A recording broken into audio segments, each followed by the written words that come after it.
Hello, everybody. This is Kitty Demure with KNN. For years, Black Rifle Coffee Company has been at the vanguard of an emerging conservative coffee movement. Customers can start their day with a thin blue line Keurig cup or wind down with a nice mug of combat cocoa. This isn't coffee for wimps and civilians, the company's branding implies. It's tactical caffeination for operators.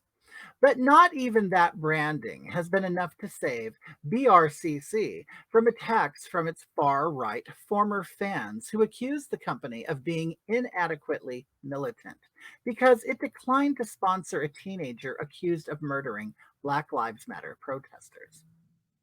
BRCC's trouble began shortly after accused murderer Kyle Rittenhouse was bailed out of jail last week. Rittenhouse is accused of shooting three people, two of them fatally, at a Black Lives Matter protest in Kenosha, Wisconsin earlier this year. Rittenhouse, who is 17, became a hero of the militant far right, especially with far right groups.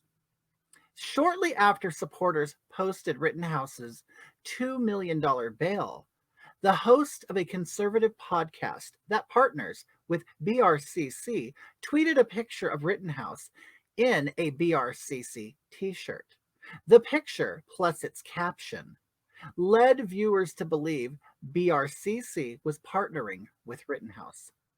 That wasn't the case, BRCC clarified this weekend. In a video, the company's CEO stated that BRCC had not and would not sponsor Rittenhouse. We're not in the business of profiting from tragedy, the CEO of the gun themed company said. We're not in the business of profiting from this event. We have zero interest in collecting $1 from any of this. It is ethically inappropriate for us to do so or even give the perception of profiting.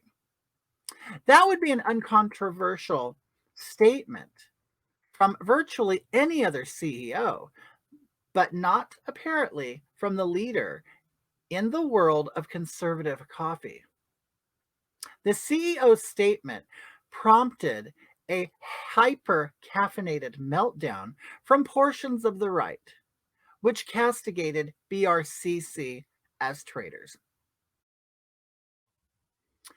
Okay, so this is a tricky one because we have a coffee company that has been promoting itself as a coffee company for the far right. They do everything with guns and military and veterans and police, and we get their branding. We know what they're about. The consumer would assume that they would support Kyle Rittenhouse. But see, this is where we get into the problem with image and things like that. People, honestly, these companies only care about money, okay? They sell a certain image. That's why, you have companies that pander to the LGBTQ community around Proud Time. All of a sudden, companies like Absolute, Skittles, who else does it? Kit Kat, I don't know. But what they will do is they will repackage everything to appeal to gay people or LGBTQ people. All they want to do is boost their sales. It's a sales gimmick. Black Rifle Coffee Company is a sales gimmick. Do they like, law enforcement? Do they like the military? Sure they do. Sure. I'm sure they do. But the thing is, in the end, all they care about is your dollar. That's it. So I understand why they would put that out there, but I also understand why people would be angry. Because you would naturally expect Black Rifle Coffee Company to support Kyle. You would. And they probably really do. They just can't say it. But see, where I think that they're wrong is because they have been promoting themselves as a certain type of company, okay? And they have built a certain type of customer base. Well, they're not really catering to their customer base now, are they? They are catering to the left. The left does not like the military. The left does not like police. So I kind of think that they probably should have been maybe a little more diplomatic in their disavowing of the support of Kyle Rittenhouse. They could have gone about it a better way. What they could have said was, it's a t-shirt, and he decided to wear the t-shirt, and we have no opinion on this case. That's really what they should have said.